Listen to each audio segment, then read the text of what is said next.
నేటి దిన బైబిల్ తరగతికి మిమ్మల్ని అందరినీ ప్రేమతో ఆహ్వానిస్తూ ఉన్నాను. దేవాది దేవుడు, మహాగణుడు, మన రక్షకుడు మనకు అనుగ్రహించిన ఈ దినాన్ని బట్టి నేను ప్రభుని స్తుతిస్తూ ఉన్నాను. క్రమముగా దేవుని వాక్యాన్ని నేర్చుకుంటూ దేవుని వాక్యం ద్వారా మేలు పొందుతూ ఉన్న మిమ్మల్ని అందరినీ బట్టి నేను ప్రభుని స్తుతిస్తూ ఉన్నాను. నేటి దిన బైబిల్ తరగతిని మనం ప్రార్థనతో మనం ఆరంభించుకుందాం. మన మధ్యలో కరీంనగర్లో దేవుని సేవకులు క్రిస్టఫర్ అన్నగారు మన మధ్యలో ఉన్నారు. ఈ సమయంలో నేను ప్రార్థన చేయటానికి ఈ సమయాన్ని నేను అన్నకు అప్పగిస్తూ ఉన్నాను. మేమందరం కూడా ఉదయకాల సమయంలో ప్రతి దినము ఉదయకాలం 5 గంటల నుంచి 6 గంటల వరకు 1 గంట అందరి కొరకు మేము ప్రార్థన చేస్తూ ఉన్నాం. కనుక పగటిపూట ఉదయకాల సమయంలో ప్రార్థన, సాయంకాలం ఈ విధంగా వాక్య కూడిక కలిగి ఉండటాన్ని బట్టి నేను ప్రభుని ఎంతగానో స్తుతిస్తున్నాను. ఈ సమయంలో మరి ప్రార్థన చేయటానికి అన్నని నేను ఈ సమయాన్ని అన్నకు అప్పగిస్తున్నాను. Thank you very much pastor garu, చాలా వందనాలు. ఈ సమయంలో ఈ బైబిల్ భాగాలను బైబిల్లోని పుస్తకాలను 66 పుస్తకాలను 66 రోజుల్లో దీన్ని వివరించడానికి, విశ్లేషించడానికి, దాని గురించినటువంటి సమాచారాన్ని అంతటిని కూడా అందరికీ తెలియజేయడానికి దేవుడు మీకు ఇచ్చినటువంటి ఆధిక్యతను బట్టి, దేవుడు మీకు ఇచ్చిన జ్ఞానంను బట్టి దేవునికే కృతజ్ఞత చెల్లిస్తున్నాను. మీకు నా హృదయపూర్వక వందనాలు తెలియజేస్తూ ఉంటున్నాను. థ్యాంక్ యూ వెరీ మచ్ అయ్య గారు, ఈ అవకాశం ఇచ్చినందుకు వందనాలు. ప్రార్థన చేసుకుందాం, కళ్ళు మూసుకుందాం, దేవుని స్తుతిద్దాం.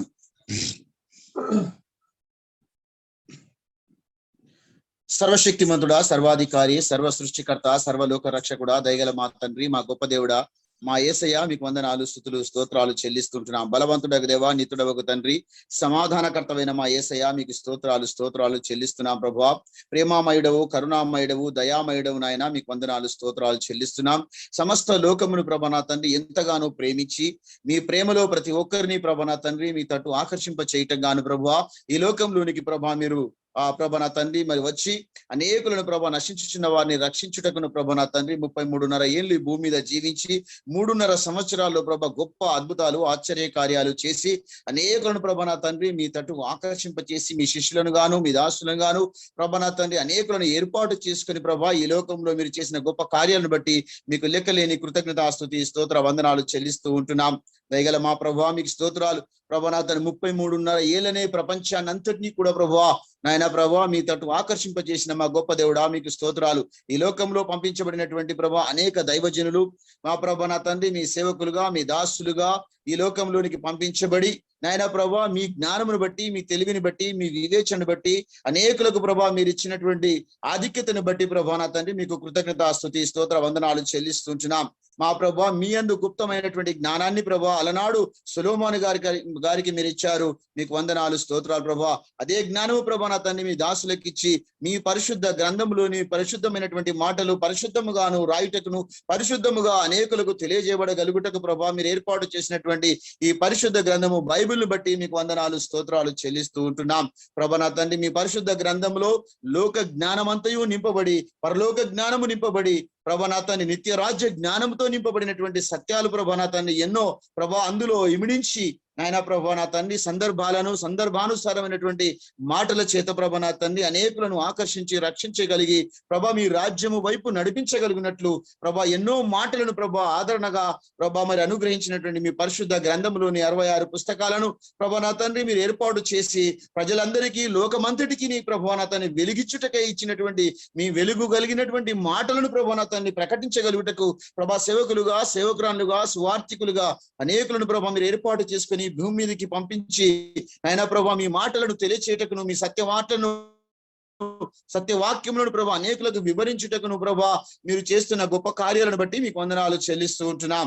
ప్రభా ఎంతో మంది మీ జ్ఞానము సంపాదించుకొంచున్నారు, ఎంతో మంది ప్రభా మీ జ్ఞానంలో ప్రభా నా తండ్రి జీవిస్తూ ఉన్నారు. అందును బట్టి మీకు వందనాలు, స్తోత్రాలు ప్రభా. ఈ క్రైస్తవ సమాజంలో ప్రభా ప్రతి ఒక్కరూ తెలుసుకునవలసినటువంటి సత్యాలను, ప్రతి ఒక్కరూ తెలుసుకునవలసినటువంటి వాస్తవాలను ప్రభా, దైవత్వాన్ని ప్రభా నా తండ్రి ప్రతి ఒక్కరూ తెలుసుకొని ఈ లోకంలో ప్రభా నమ్మకంగా, జాగ్రత్తగా, విశ్వాసంలో నివసించగలిగినట్లు ప్రభా ప్రతి ఒక్కరిని మీరు ప్రభా ప్రేరేపిస్తున్నందుకు మీకు వందనాలు చెల్లిస్తున్నాం. అదేవిధంగా ప్రభా మీ దాసుడు, మా సహోదరుడు ప్రభా నా తండ్రి, మా తోటి సహోదరుడైనటువంటి ప్రభా నా తండ్రి పాస్టర్ అగస్టిన్ గారిని ప్రభా మీరు ఎన్నుకొని ఈ లోకంలో ప్రభా నా తండ్రి తనకిచ్చిన ఆధిక్యతను బట్టి, సేవా పరిచర్యను బట్టి, తనకున్నటువంటి భారమును బట్టి, బాధ్యతను బట్టి, తనకున్నటువంటి ప్రభా నా తండ్రి ఆ యొక్క ప్రభా మరియు ఆ యొక్క బలమైనటువంటి ఆ ఆశను బట్టి మీకు వందనాలు చెల్లిస్తూ ఉంటున్నాం. మా ప్రభా మీకు స్తోత్రాలు. మీ పరిశుద్ధ గ్రంథంలో మీరు అలనాడు 2021 సంవత్సరాల క్రితమే మీరు అనుగ్రహించినటువంటి సత్య మాటలను ఈ రోజు ప్రభా నా తండ్రి వివరించగలిగేటువంటి జ్ఞానమును ప్రభా మీ దాసునికి ఇచ్చినందుకు మీకు వందనాలు చెల్లిస్తున్నాం. అందులో ప్రభా 66 పుస్తకాల్లో ఉన్నటువంటి ఆ జ్ఞాన సంబంధమైనటువంటిది, పరలోక రాజ్య సంబంధమైనటువంటిది ప్రభా నా తండ్రి ఏ దినముకు ఆ దినము, ఏ సమయానికి ఆ సమయము ప్రభా నా తండ్రి మీరు ఏర్పాటు చేసినటువంటి జ్ఞానమును ప్రభా నా తండ్రి తనకు అందిస్తూ, తనతో మాట్లాడిస్తూ, తన చేత ప్రభా విశ్లేషిస్తూ, వివరణ ఇస్తూ ప్రభా నా తండ్రి దానికి సంబంధించినటువంటి అర్థాలను, నానార్థాలను తెలియజేస్తూ ఆయన ప్రభా అందులో ఉన్న మర్మాలను తెలియజేస్తూ, దానికి సంబంధించినటువంటి సమాచారాన్ని ప్రభా నా తండ్రి క్రైస్తవ సమాజానికి తెలియజేస్తూ ప్రభా ఈ లోకంలో తనకి ఇవ్వబడినటువంటి అవకాశాన్ని తన సద్వినియోగపరుచుకొనిచుండగా మీరు తోడుగా ఉండి దినదినము ప్రభా నూతన పరచబడుచు, దినదినము ప్రభా నూతన ఆత్మతో నింపుచు ప్రభా మీరు చేస్తున్నటువంటి గొప్ప కార్యాన్ని బట్టి మీకు వందనాలు చెల్లిస్తూ ఉంటున్నాం. ప్రభా మా తాన్ని మీ దాసుని జ్ఞాపకం చేసుకుని, తన పరిచయను జ్ఞాపకం చేసుకునండి, తన కుటుంబాన్ని జ్ఞాపకం చేసుకుని, తన భార్యను, పిల్లల్ని జ్ఞాపకం చేసుకోండి. సేవలో, పరిచయలో వారు వాడబడుచున్నటువంటి విధానాన్ని బట్టి కూడా మీకు కృతజ్ఞత, స్తుతి, స్తోత్ర వందనాలు చెల్లిస్తూ ఉంటున్నాం. దయగల మా ప్రభువా సహాయం దయచేయండి, దీవించండి, నూతన శక్తి, నూతన బలము, నూతన ఆరోగ్యం దయచేయండి, నూతన ఆత్మతో, నూతన వరములతో నింపండి. ఇంకను అద్భుతంగా, ఆశ్చర్యంగా ప్రభా నా తండ్రి ఆయన ప్రభా మీ సత్య మాటలను ప్రభా నా తండ్రి ప్రతి జనమునకు తెలియజేయబడగలిగేటువంటి వాస్తవమైనటువంటి వాటిని ప్రభా వాస్తవముగా ప్రభా నా తండ్రి వివరించగలిగేటువంటి జ్ఞానము, తెలివిని, వివేచనను మీ బిడ్డకు అనుగ్రహించి మీరే కార్యం జరిగించి శత్రువును సిగ్గుపరిచి వ్యతిరేకం దూరం చేసి అనుకూలతను దయచేసి వినుచున్న బిడ్డలందరినీ జ్ఞాపకం చేసుకుని ప్రభా దేశ విదేశాల్లో ప్రభా నైనా ప్రభా అనేక దేశాల నుంచి కూడా ప్రభా ఈ సమాచారాన్ని వింటున్నటువంటి బిడ్డలందరినీ దర్శించండి, ధైర్యపరచండి, మీ కృపలో భద్రపరచండి, మంచి జ్ఞానంతో, తెలివితో, వివేచనతో నింపండి. ప్రతి ఒక్కరూ ప్రభా నా తండ్రి నిత్య రాజ్య వ్యాప్తి కొరకైనటువంటి తమ వంతు ప్రయత్నాలు చేయొచ్చు ప్రభా నా తండ్రి మీరు ఆకడ కొరకై సిద్ధపరచబడచ్చు ప్రభా. ఎవరికి వారు ప్రభా మీరు ఆకడ ఎత్తబడే గుంపులో ఉండేటువంటి సిద్ధపాటు కలిగినటువంటి జ్ఞానముతో ప్రభా మీ లేఖన భాగములను అర్థము చేసుకుని ప్రభా జీవించి సాగిపోగలనట్టు సహాయం అనుగ్రహించమని, సమస్తము సమకూర్చి నెరవేర్చుకొని ప్రభా మీరే తోడుగా ఉండి మహిమ పొందమని ప్రభా మరి దీనికి కావాల్సినటువంటి ప్రతి వ్యయమును ప్రభా మీరు అనుగ్రహించి ఏ లోటుపాటు లేకుండా ప్రభా నా తండ్రి మీ ఆత్మ చేత సమస్తము సమకూర్చి నెరవేర్చి మీ కార్యం జరిగించి మీరే మహిమ, ఘనత, ప్రభావం తెచ్చుకోమని యేసు పరిశుద్ధ నామమున అడిగి వేడుకొంచున్నాము తండ్రి. ఆమేన్, ఆమేన్, ఆమేన్. ఓకే అన్న, థ్యాంక్ యూ అన్న, thank you so much. Thank you, welcome. Praise the Lord. Praise the Lord. Praise the Lord. అందరికీ వందనాలు. దేవాది దేవుడు మనకు అనుగ్రహించిన ఈ 47వ గ్రంథ ధ్యానాన్ని బట్టి నేను ప్రభుని స్తుతిస్తూ ఉన్నాను. ఈరోజు మనము పరిశుద్ధ బైబిల్ గ్రంథంలో నుంచి అపోస్తలుడైన పౌలు కొరింథీలకు రాసిన 2వ పత్రికను మనం ధ్యానం చేయనై ఉన్నాం. కొరింథీలకు రాసిన 2వ పత్రిక యొక్క వివరణ, విభజన, విశ్లేషణను మనం ఈ రాత్రి ధ్యానం చేయనై ఉన్నాం. దేవుని వాక్యాన్ని ముందుగా మనం చదువుకుందాం. కొరింథీలకు రాసిన 2వ పత్రిక 10వ అధ్యాయం 18వ వచనాన్ని నేను చదువుతూ ఉన్నాను. ప్రభువు మెచ్చుకొని వాడే యోగ్యుడు కాని తన్ను తానే మెచ్చుకొని వాడు యోగ్యుడు కాడు. మొదటి అధ్యాయం మొదటి 4 వచనాలు కూడా నేను చదువుతూ ఉన్నాను. దేవుని చిత్తము వలన క్రీస్తు యేసు యొక్క అపోస్తలుడైన పౌలును, మన సహోదరుడైన తిమోతియును, కొరింథీలో నున్న దేవుని సంగమునకును, అకయా యందంతటనున్న పరిశుద్ధులందరికీ శుభమని చెప్పి వ్రాయినది. మన తండ్రి అయిన దేవుని నుండి, ప్రభువైన యేసు క్రీస్తు నుండి, కృపయు సమాధానమును మీకు కలుగునుగాక. కనికరం చూపు తండ్రి, సమస్తమైన ఆదరణను అనుగ్రహించు దేవుడు, మన ప్రభు అయిన యేసుక్రీస్తు తండ్రినైన దేవుడు స్తుతింపబడునుగాక. దేవుడు మమ్మను ఏ ఆదరణతో ఆదరించుచున్నాడో, ఆ ఆదరణతో ఎట్టి శ్రమలలో ఉన్నవారినైనను ఆదరించుటకు శక్తి గలవార మగునట్లు ఆయన మా శ్రమంతటిలో మమ్మును ఆదరించుచున్నాడు. దేవుడు తన పరిశుద్ధ వాక్యమును దీవించునుగాక. ఈ రాత్రి మనము అపోస్తలుడైన పౌలు కొరింథీలకు రాసిన 2వ పత్రిక, 1 కొరింథీ 2వ కొరింథీ అనకూడదని ఇప్పటికే మనం చాలాసార్లు వింటూ ఉన్నాం. కనుక అపోస్తలుడైన పౌలు కొరింథీలకు రాసిన 2వ పత్రిక. మొదటి పత్రిక మనం గతించిన రాత్రి మనం ధ్యానం చేశాం. ఆ పత్రికలో ఉన్న విషయాలు, కొరింథీ పట్టణంలో ఉన్నటువంటి సంఘ పరిస్థితులు, తర్వాత అక్కడ ఉన్నటువంటి ఆ విభజనలు, ఆ భయంకరమైనటువంటి ఆకృత్యాలు, తర్వాత ఆ పట్టణం యొక్క వివరణ, ఆ సంఘం యొక్క పరిస్థితులు, అవన్నీ కూడా గతించిన రాత్రి ఆయన రాసినటువంటి మొదటి పత్రికలో ఎన్నో విషయాలు మనం గ్రహించగలిగాం. ఈరోజు మనము పౌలు 2వ పత్రికను వ్రాశారు. ఈ 2వ పత్రిక యొక్క నేపథ్యం, ముందుగా మనము నేపథ్యాన్ని మనం జ్ఞాపకం చేసుకుందాం. నేపథ్యం అంటే బ్యాక్గ్రౌండ్. 2వ పత్రిక యొక్క బ్యాక్గ్రౌండ్ ఏంటి అది మనం గమనించినట్లయితే, మొదటి పత్రిక ఆయన ఆల్రెడీ రాశాడు. అక్కడ ఉన్న పరిస్థితులు, కొరింథీ పట్టణంలో ఉన్న పరిస్థితులు, క్లోయో ఇంటి వారి వలన ఆయన విన్నాడు. తర్వాత వారు అడిగిన ప్రశ్నలకు కూడా ఆయన చాలా చక్కగా సమాధానాలు చెప్పిన విషయాన్ని మనం మొదటి ఆ పత్రికలో మనం చూసాం. ఈ 2వ పత్రిక యొక్క నేపథ్యం ఏంటనంటే, పౌలు మొదటి పత్రిక రాసిన తరువాత కొరింథీ పట్టణంలో కొందరు అబద్ధ బోధకులు పౌలు యొక్క బోధలను, తన అపోస్తలత్వాన్ని తప్పుబట్టారు. ఎందుకనంటే మొదటి పత్రిక అవి ఒక విధంగా చెప్పాలంటే వారి జీవితాల్లో ఉన్నటువంటి అక్రమాలను బట్టి పౌలు కొంచెం గట్టిగానే చెప్పాడు.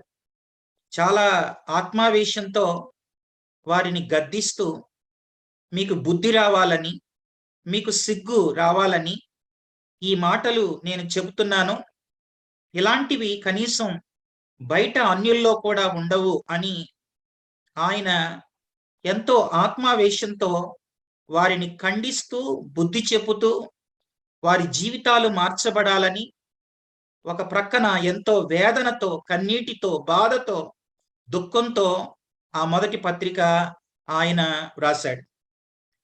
అలా వ్రాసిన తర్వాత కొరింథీ పట్టణంలో ఆ ఉత్తరాన్ని చదివినటువంటి విశ్వాసులు వారి జీవితాలు బాగోలేని కారణం చేత పాపంలో ఉన్నవాడిని నువ్వు పాపం చేశావు అని చెబితే నేనెక్కడ చేశాను అని అన్నట్లుగా వారు పాపంలో ఉండగా కొందరు అబద్ధ బోధకులు ఆ కొరింథీ పట్టణంలో పౌలు యొక్క బోధలు, అలాగే ఆయన యొక్క అపోస్తలత్వాన్ని వాళ్ళు తప్పుబట్టారు. తప్పుబట్టి వాళ్ళు కొరింథీ పట్టణంలో ఉన్నటువంటి విశ్వాసులను వారు రెచ్చగొట్టారు. ఏం పౌలు ఇంత కఠినంగా చెప్పాడు, ఆయనేమైనా అపోస్తలుడా, ఆయనేమైనా దేవుని చేత పంపబడినవాడా అని విశ్వాసుల జీవితాలను వారు బలహీనపరిచారు, విశ్వాసుల్ని రెచ్చగొట్టారు. పౌలు అపోస్తలుడు అనబడుటకు అర్హుడు కాడు అని అతన్ని గూర్చి చెప్పి ఆ కొరింథీ పట్టణంలో ఉన్నటువంటి విశ్వాసులను ఆ అబద్ధ బోధకులు ఏం చేశారంటే, వారి యొక్క ఆత్మీయ స్థితి అప్పటికే చెడిపోయింది కనుక పౌలు యొక్క బోధను కూడా లక్ష్య పెట్టకుండా వారు బలహీనపరిచారు. అంత మాత్రమే కాకుండా వారు చేసిన పని ఏంటనంటే, చూడండి దేవుని వాక్యంలో కొరింథీలకు రాసిన ఆ పత్రిక, రెండవ పత్రిక 10వ అధ్యాయం 10వ వచనంలో మనం చూస్తే అక్కడిలా ఉంది.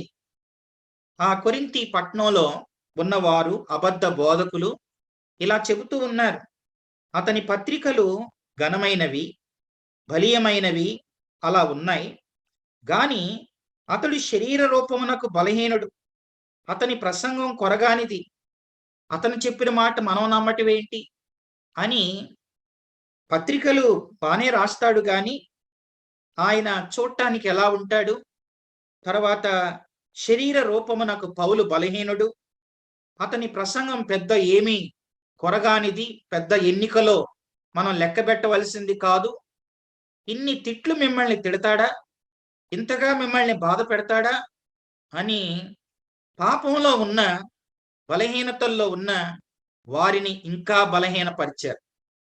అది ఈ పరిస్థితి. కనుక ఈ రెండవ పత్రికకు నేపథ్యం, అప్పటికే వాళ్ళు మొదటి పత్రికను విన్నారు, వారి పాపాన్ని బట్టి వారిని గద్దించాడు, తర్వాత ఎవరి జీవితాల్లో కూడా అపవిత్రత ఉండకూడదు, దేహం దేవుని ఆలయం కనుక మీ దేహాన్ని ఆయన ఆలయంగా ఉంచుకోకుండా మీరు పాడు చేసుకుంటే దేవుడు కూడా మిమ్మల్ని పాడు చేస్తాడు అని ఆయన చెప్పిన ఈ మాటలన్నిటిని బట్టి ఈ అబద్ధ బోధకులు అసలు పౌలు యొక్క అపోస్తలత్వం, అపోస్తలుడు పౌలు ఎలా అవుతాడు, ఆయన అపోస్తలుడు కానే కాడు, 12 మంది కదా అపోస్తలులు, కనుక పౌలు అపోస్తలుడు ఎట్లా అయ్యాడు, కనుక మనం నమ్మవలసిన పని లేదు అని ఆయన అపోస్తలత్వాన్ని, అలాగే ఆయన శరీర రూపాన్ని, ఆయన ప్రసంగాలను విమర్శిస్తూ కొరింథీ పట్టణంలో ఉన్నటువంటి విశ్వాసుల జీవితాలను వారు బలహీనపరిచారు. ఇలా బలహీనపరిచినప్పుడు అపోస్తలుడైన పౌలు గారు ఆయన ఏం చేశారంటే, అలాంటి సమయంలో తీతును కొరింథీ పట్టణానికి పంపించినట్లుగా మనం చూస్తాం. ఇది అపోస్తల కార్యాల గ్రంథంలో ఆ విషయాలు మనం ఎంతో వివరంగా చూస్తాం. తీతును కొరింథీ పట్టణానికి పంపాడు.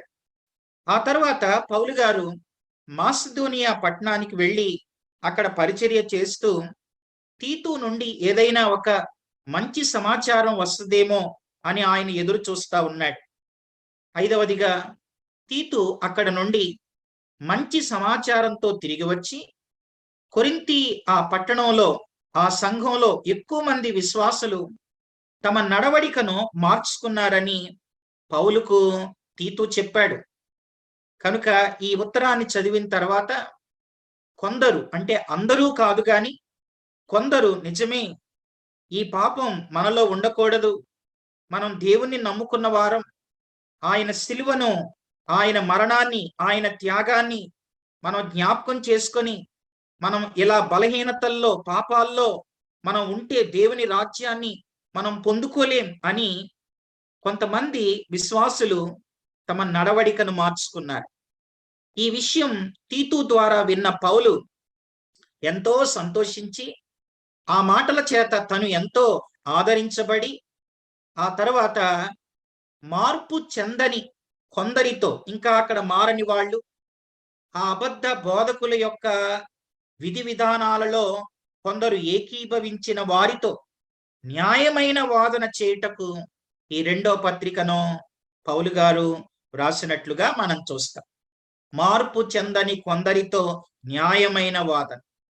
ఈ కొరింథీలకు రాసిన ఈ రెండో పత్రికలో ఆయన ఎలా అపోస్తలుడయ్యాడో, ఆ పిలుపు, తన అపోస్తలత్వానికి కారణాలు, ఇవన్నీ కూడా కొరింథీలకు రాసిన రెండో పత్రికలో మనం చూస్తాం. ఈ పత్రికలో పౌలు యొక్క వ్యక్తిగత జీవితం, ఆయన పిలుపు గాని, అలాగే ప్రభు కొరకు ఆయన పడిన ప్రయాస గాని, దేవుడు తన పక్షంగా ఉండి ఎలాంటి కార్యాలు, తను ఏ స్థితిలో ఉండగా కూడా ప్రభు ఎంత అద్భుతంగా తనను తన పరిచర్య కొరకు వాడుకున్నాడో, తన శరీరంలో ఒక ముళ్ళు ఉన్నప్పటికీ కూడా దేవుడు తన బలహీనతలో కూడా తన బలాన్నిచ్చి అద్భుతంగా పరిచర్య జరగటానికి ఎంతగా వాడుకున్నాడో జ్ఞాపకం చేస్తూ ఈ పత్రికను ఆయన వ్రాయటం జరిగింది. కనుక పత్రిక యొక్క నేపథ్యం ఈ 7 విషయాలు. ఆ తర్వాత కొరింథీయులకు రాసిన రెండో పత్రికను గురించి, ఈ పత్రికను గురించి కూడా మరికొన్ని విషయాలు నేను మీకు తెలియచేస్తాను. ఈ పత్రిక ఎవరికి వ్రాయబడింది అనంటే, మొదటి అధ్యాయం మనం మొదటి వచనంలో మనం చూసాం. చూడండి, కొరింథీయులకు రాసిన రెండో పత్రిక మొదటి అధ్యాయం మొదటి వచనంలో, దేవుని చిత్తము వలన క్రీస్తు యేసు యొక్క అపొస్తలుడైన పౌలును, మన సహోదరుడైన తిమోతియును, కొరింథీలోనున్న దేవుని సంఘమునకు, అకయా యందంతటనున్న పరిశుద్ధులందరికీ శుభమని చెప్పి వ్రాయినది. చివర్లో మ్యాప్ లో నిన్న అకయా అనేది ఎక్కడ ఉందో, ఆ అకయా ఆ ప్రాంతానికి కొరింతు ఇది రాజధాని అని, ముఖ్యమైన పట్టణం అని గతించిన రాత్రి మనం జ్ఞాపకం చేసుకున్నాం. కాబట్టి ఈ పత్రికను కొరింథీ సంఘానికి, అకయా యందంతటనున్న విశ్వాసులకు ఈ పత్రిక వ్రాయబడింది. తర్వాత రెండవది, మొదటి పత్రిక రాసిన 1 సంవత్సర కాలం తరువాత ఈ పత్రిక రాయబడింది. కొరింథీయులకు రాసిన మొదటి పత్రిక, దాని తర్వాత 1 సంవత్సరం తర్వాత ఇప్పుడు ఉన్నటువంటి ఈ రెండవ పత్రికను అపొస్తలుడైన పౌలు వ్రాసినట్లుగా మనం చూస్తాం. మొదటి పత్రికను రాయినప్పుడు పౌలు ఎఫెసులో ఉన్నారు. రెండవ పత్రికను వ్రాసే సమయంలో ఆయన ఏ ప్రాంతంలో ఉన్నారు అనంటే మాసిదోనియా అని మనం చూస్తాం. ఈ పత్రికలో కూడా ఆ మాసిదోనియాను గురించిన విషయాలు, ఆయన అక్కడ ఉన్న సంగతులను మనం చూస్తాం. చూడండి, మనం 9వ అధ్యాయంలో లేదా 8వ అధ్యాయంలో కూడా మనం చూస్తే, సహోదరులారా మాసిదోనియా సంఘములకు అనే మాట. కనుక ఈయన ఎక్కడ ఉన్నాడు అనంటే, రెండవ పత్రికను రాసే సమయంలో మాసిదోనియాలో అపొస్తలుడైన పౌలు ఉండి, అక్కడ ఉండి ఈ పత్రికను రాస్తూ ఉన్నట్లుగా మనం చూస్తాం. ఇది మూడో విషయం. నాలుగవదిగా, కొరింథీలో ఉన్న 3 వర్గాల వారిని ఉద్దేశించి పౌలు ఈ పత్రికను రాశాడు. ఈ పత్రిక 3 వర్గాల వారికి ప్రాముఖ్యంగా వ్రాయబడింది. ఎవరు ఈ 3 వర్గాలు అనంటే, చూడండి, మొదటి వర్గం తన ఆత్మీయ పిల్లలకు ఈ పత్రిక వ్రాయబడింది. అపొస్తలుడైన పౌలు ద్వారానే సంఘం స్థాపించబడింది కాబట్టి తన ఆత్మీయ పిల్లలకు ఈ పత్రికను రాశాడు ఆయన. ఆ మాట మనం 12వ అధ్యాయంలో మనం చూస్తే అక్కడ ఇలా ఉంది. 12వ అధ్యాయం 15వ వచనంలో ఆ మాట మనం చూస్తాం. తన ఆత్మీయ పిల్లలు. అలాగే 14వ వచనంలో కూడా పిల్లలు. కనుక తన ఆత్మీయ పిల్లలకు ఈ పత్రిక వ్రాయబడింది. ఆరవదిగా, ఈ పత్రిక ఎవరికి వ్రాయబడింది అనంటే, తన అపోస్తలత్వాన్ని కించపరిచిన కపట దూషకులకు వారిని హెచ్చరిస్తూ, వారిని ఖండిస్తూ ఈ పత్రిక రాయబడినట్లుగా మనం చూస్తాం. తన అపోస్తలత్వాన్ని కించపరిచిన కపట దూషకులకు ఈ పత్రిక రాయబడింది. అది 6వది. 7వదిగా మనం చూస్తే, ఈ పత్రిక ఎవరికి వ్రాయబడింది అనంటే, అబద్ధ బోధకులతో ఏకీభవించి వెనుకకు దిగజారిన బలహీనుల కొరకు ఈ పత్రిక రాయబడింది. కనుక 3 వర్గాల ప్రజలు ఈ పత్రికలో ఉన్నారు. ప్రాముఖ్యంగా పౌలు గారి ద్వారా రక్షించబడి ఆత్మీయ పిల్లలుగా ఉన్న వారికి ఈ పత్రిక రాయబడింది. అలాగే తన అపోస్తలత్వాన్ని, అలాగే తన శరీర ఆ దారుఢ్యాన్ని, తన బలహీనతలను ఎత్తి చూపుచు విశ్వాసులను బలహీనపరిచే వారికి ఈ పత్రిక రాయబడింది. అలాగే అబద్ధ బోధకులతో ఏకీభవించి వెనుకకు దిగజారినటువంటి ఆ బలహీనుల గురించి కూడా. అలా దిగజారిన ఆ బలహీనులు ఒకానొక దినం దేవుని న్యాయపీఠం ఎదుట నిలబడతారని ఎన్నో ప్రాముఖ్యమైన విషయాలతో కొరింథీలకు రాసిన రెండవ పత్రిక వ్రాయబడింది. ఇవి పత్రిక యొక్క నేపథ్యం, పత్రికను గురించిన విషయాలు. ప్రతి గ్రంథాన్ని గురించి మనం ధ్యానం చేస్తున్నట్లుగా, మొదటిగా గ్రంథకర్త ఎవరు అనంటే అపొస్తలుడైన పౌలు. పౌలు గారి ద్వారానే కొరింథీలకు రాసిన మొదటి పత్రిక, అలాగే కొరింథీలకు రాసిన 2వ పత్రిక, ఈ 2 పత్రికలు కూడా పౌలు గారి ద్వారానే రాయబడ్డాయి. కనుక మొదటి పత్రిక వారిని దిద్దుతూ, వారి జీవితాలను సరిచేస్తూ, మీలో ఉండకూడని ఆ అపవిత్రతను, ఆ పాపమును, ఆ అక్రమ సంబంధాలను, ఇలాంటి వాటినన్నిటినీ కూడా, నైతిక విలువలు లేని జీవితాన్ని విడిచిపెట్టండి అని మొదటి పత్రికను రాశాడు. తర్వాత ఈ 2వ పత్రికలో అబద్ధ బోధకులు ఆ పట్టణంలో చేరి విశ్వాసులను బలహీనపరిచి, తన అపోస్తలత్వాన్ని కించపరిచి, అలాగే విశ్వాసుల జీవితాలను బలహీనపరచగా, తన అపోస్తలత్వాన్ని స్థిరపరచుటకు ఆయన ఈ గ్రంథాన్ని, ఈ పత్రికను రాసినట్లుగా మనం చూస్తాం. గ్రంథకర్త పౌలు కాలం క్రీస్తు శకం 56లో ఈ పత్రిక రాయబడి. మూడవది, ఈ గ్రంథానికి లేదా ఈ పత్రికకు పేరు ఎలా వచ్చింది అనంటే, కొరింథీలకు రాశాడు కాబట్టి కొరింథీలను బట్టి ఈ మాట, ఈ పదం పేరు కొరింథీలను బట్టి అని మనం చూస్తాం. నాలుగవదిగా ప్రాముఖ్యంగా కొరింథీలకు రాసిన 2వ పత్రిక యొక్క ఉద్దేశం, సంకల్పం ఏంటి? ఈ పత్రిక యొక్క ముఖ్యమైన ఉద్దేశం, సంకల్పం 5 విషయాలు నేను మీకు జ్ఞాపకం చేస్తాను. మొదటి విషయం, ఆదరణను పొందుట, ఆదరణను పంచుట. ఇది ఈ పత్రిక యొక్క ముఖ్యమైన ఉద్దేశం. చూడండి, మొదటి అధ్యాయంలో మనం చూస్తే అక్కడ ఇలా ఉంది.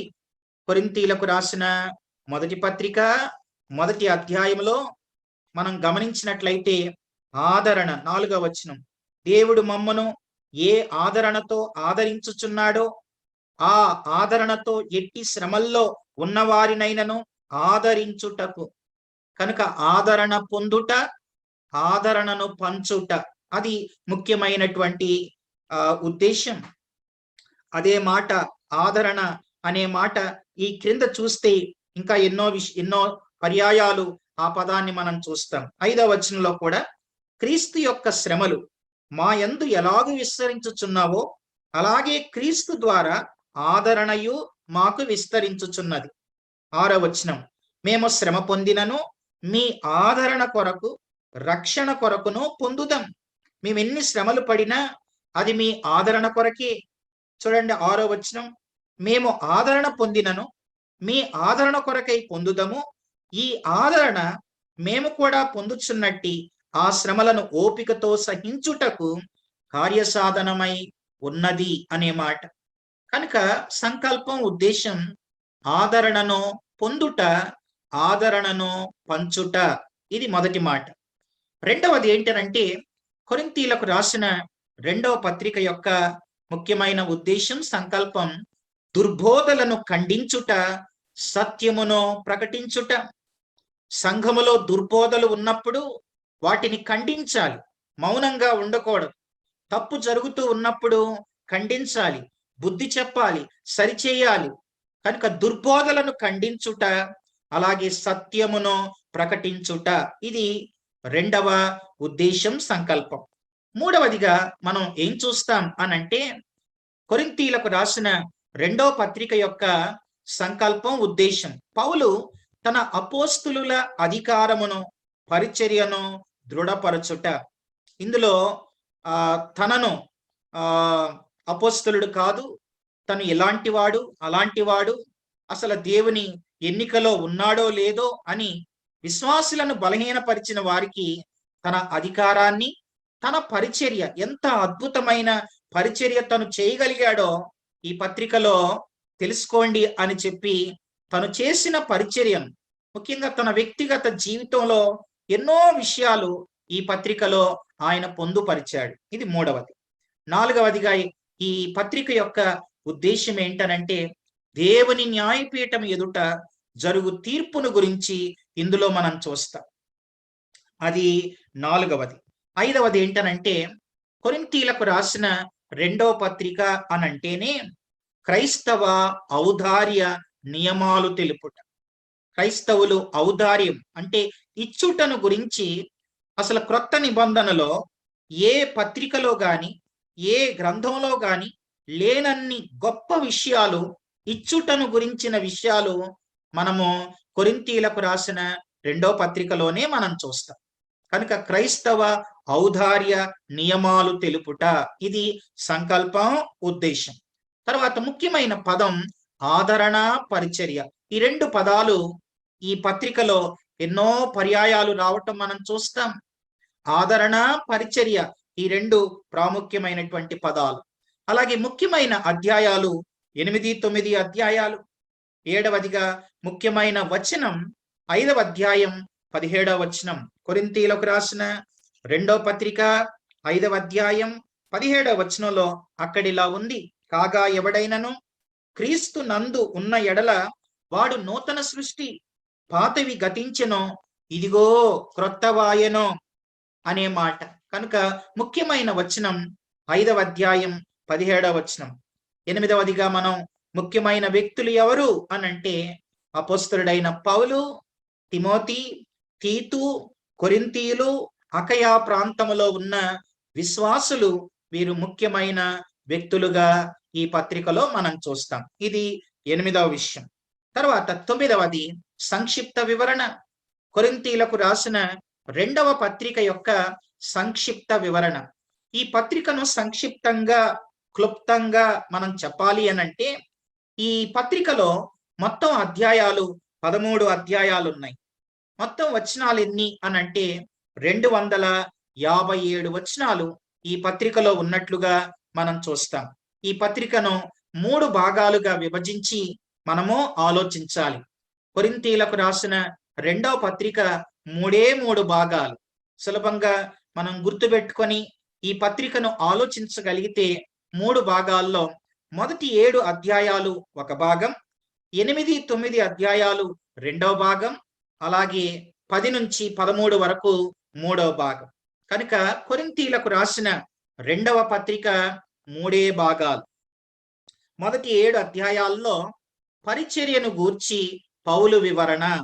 ఎందుకనంటే తన పరిచర్యను అర్థం చేసుకొనని వారితో తన పరిచర్యను గురించి ఆయన వివరణ ఇస్తున్నాడు. తన అనుభవాన్నంతా ఆయన చెబుతూ ఉన్నాడు.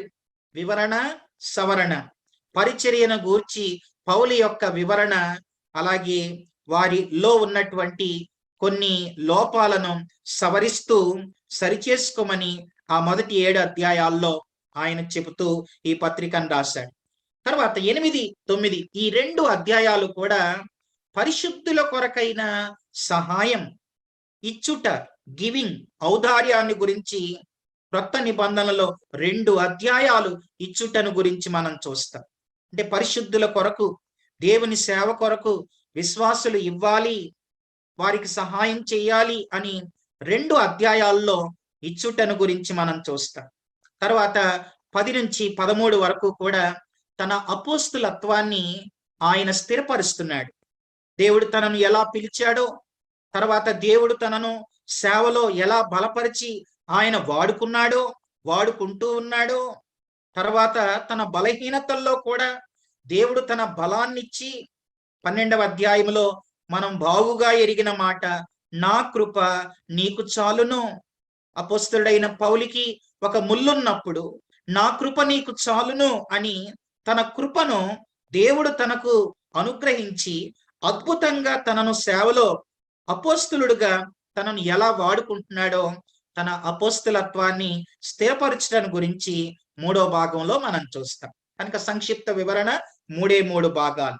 మొదటి భాగంలోనికి వెళ్ళి మనం విషయాలు గ్రహిద్దాం. మొదటి భాగంలో మనం గమనించినట్లయితే, రండి బైబిళ్ళు తెరవండి. కొరింథీయులకు రాసిన 2వ పత్రికలో మనం మొదటి భాగాన్ని, మొదటి 7 అధ్యాయాల్లో పౌలును పరిచర్యను గూర్చి పౌలు యొక్క వివరణ, సవరణ. అందులో ఇలా మనం చూడాలి, గ్రంథ విభజన ఇలా విభజించి ఈ పత్రికను మనం ఆలోచించినప్పుడు విషయాలు చక్కగా మనం గ్రహించగలుగుతాం. మొదటి అధ్యాయంలో మొదటి 11 వచనాలలో మనం ఏం చూస్తాం అనంటే పౌలు యొక్క శ్రమలు, అలాగే తనను దేవుడు ఎంత అద్భుతంగా ఆదరించాడో ఆ విషయాలు మనం చూస్తాం. చూడండి, ఆ మాట నేను చదువుతున్నాను. 8వ వచనంలో, సహోదరులారా, ఆసియాలో మాకు తటస్థించిన శ్రమను గూర్చి మీకు తెలియకుండుట మాకు ఇష్టం లేదు. అదేదనగా మేము బ్రతుకుదుమను నమ్మకం లేక ఉండునట్లుగా మా శక్తికి మించిన అత్యధిక భారము వలన మేము కృంగిపోతిమి. మరియు మృతులను లేపు దేవుని యందే గాని మా యందే మేము నమ్మిక ఉంచకుండునట్లు మరణమగుదుమను నిశ్చయం మా మట్టుకు మాకు కలిగి ఉండెను. ఆయన అట్టి గొప్ప మరణము నుండి మమ్మను తప్పించెను, ఇక ముందుకునో తప్పించును.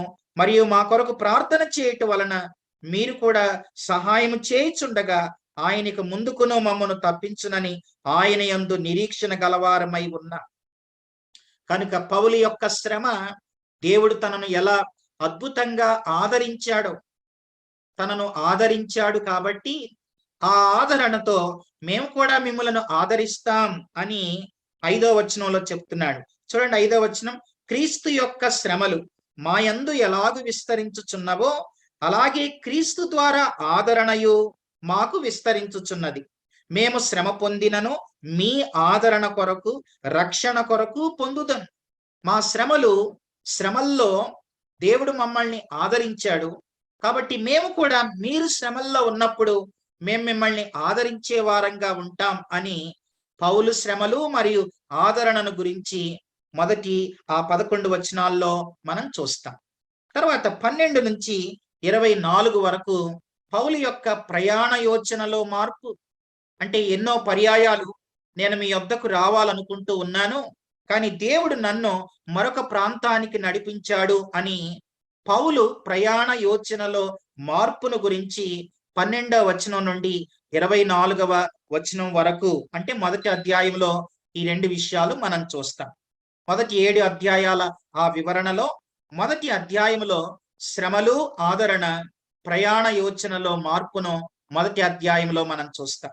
తర్వాత 2వ అధ్యాయంలో పత్రిక యొక్క ఉద్దేశాన్ని చూస్తాం. అసలు ఈ పత్రిక యొక్క ఉద్దేశం చూడండి. 2వ అధ్యాయం మొదటి 4 వచనాల్లో, మరియు నేను దుఃఖముతో మీ యొద్దకు తిరిగి రానని నా మట్టుకు నేను నిశ్చయించుకొంటిని. నేను మిమ్మును దుఃఖపరిచిన ఎడల నా చేత దుఃఖపరిచిన వాడు తప్ప మరి ఎవడునో సంతోషపరచును. నేను వచ్చినప్పుడు ఎవరి వలన నేను సంతోషం పొందదగినదో వారి వలన నాకు దుఃఖం కలుగ చేయకుండా వలనని ఈ సంగతి మీకు రాసి తిని, మరియు నా సంతోషం మీ అందరి సంతోషమే అని మీ అందరి యందు నమ్మకము కలిగి ఇలాగూ రాసి తిని. చూడండి ఎందుకు రాశాడో ఆ మొదటి పత్రిక కూడా ఆయన అంత కఠినంగా ఎందుకు రాశాడో చెప్తున్నాడు. ఆయన 4వ వచనంలో, మీకు దుఃఖము కలుగవలనని కాదు, కానీ మీ ఎడల నాకు కలిగి ఉన్న అత్యధికమైన ప్రేమను మీరు తెలుసుకోవాలని నిండు శ్రమతోను మనోవేదనతోను ఎంతో కన్నీరు విడుచుచు మీకు రాసి తిని. మీరంత భయంకరమైన పాపాల్లో ఉంటే నేను ఎలా సంతోషించగలను? అలాగే ఆధ్యాత్మికంగా ఉన్న సహోదరులు కూడా మీరు పాపంలో ఉంటే ఎలా సంతోషించగలుగుతారు?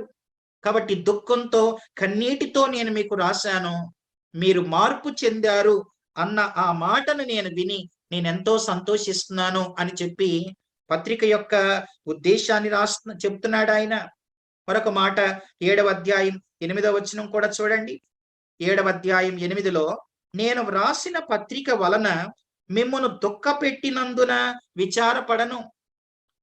మొదటి పత్రికలో మాటలు మీకు కఠినంగానే ఉన్నాయి, బుద్ధి లేదా, తర్వాత సిగ్గు కలగాలని, తర్వాత నేను కఠినంగానే మాట్లాడాను.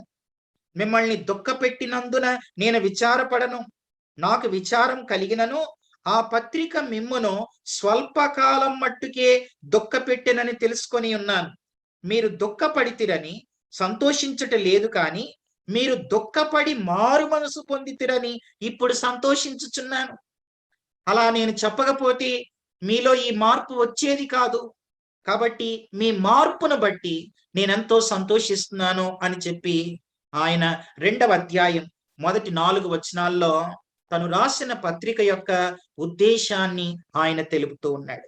తర్వాత 2వ అధ్యాయం 5 నుంచి మనం 11 వరకు మనం చూస్తే చూడండి. 2వ అధ్యాయం 5 నుంచి 11 వరకు ఒక అద్భుతమైన విషయాన్ని పౌలు గారు చెప్తూ ఉన్నాడు. మొదటి అధ్యాయంలో మొదటిగా రాసిన పత్రికలో ఆయన ఇలా చెప్పాడు. చూడండి ఒక మాట.